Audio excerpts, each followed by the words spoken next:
देखो जी, मैं तो अपने नज़रिए से जो आपको बताऊंगा कि आम आदमी पार्टी कर वजह ये है कि अब दिल्ली इतनी बड़ी राजधानी है, ठीक है। वहाँ आम आदमी आप देख लीजिए, उत्तराखंड का हाल देख लीजिए आप, बीजेपी ने क्या किया है, ठीक है, और यूकेडी क्या करेगी। अब नया ही अगर आम आदमी पार्टी उत्तराखंड के अंदर आएगी तो 101% काम करेगी। मैं कहूँगा आम आदमी पार्टी, क्योंकि आम आदमी पार्टी के पास एक ऐसा नेता है जो पढ़ा लिखा नेता, और उत्तराखंड के युवाओं की जो दशा है इस वक्त, उस समय हमें एक पढ़े लिखे लीडर की जरूरत है। अगर हम भाजपा की बात करें तो हम चुनाव सिर्फ ये देख के जिताते हैं कि हाँ चेहरा कौन सा है सेंटर में, मोदी जी कह के गधे घोड़े हर कोई रेस में जीतता चला जा रहा है।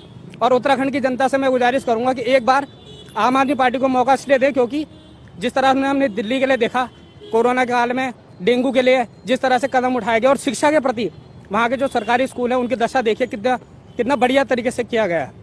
लेकिन उत्तराखंड में अगर आप शिक्षा की कोई बात ही नहीं करता है, हर कोई बात करेगा तो और कई मुद्दों पर बात हो जाती है, लेकिन शिक्षा के मुद्दे पे कोई बात नहीं करना चाहता है। दिल्ली की भौगोलिक स्थिति और उत्तराखंड की भौगोलिक स्थिति की जहां तक बात है, दोनों में भिन्नताएं हैं, लेकिन कुछ मुद्दों पर समानताएं भी हैं।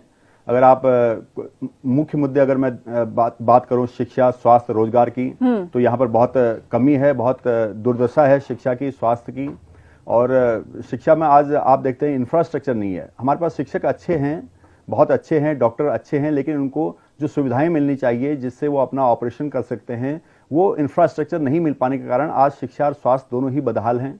और रोजगार का बुरा हाल है। आप देख रहे हैं युवा किस तरह से आज तड़फ रहे हैं। आज इस प्रदेश में लगभग 10 लाख लोग रजिस्टर्ड जो हैं वो बेरोजगार हैं, और बिना रजिस्ट्रेशन के कई लोग वैसे ही घूम रहे हैं। तो आज रोजगार का भी बुरा हाल है।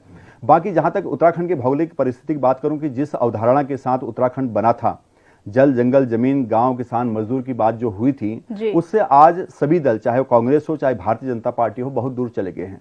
आज जनता त्रस्त है। उसको लग रहा है कि वास्तव में हमने जो उत्तराखंड की मांग की थी वो उत्तराखंड किस लिए मांगा था।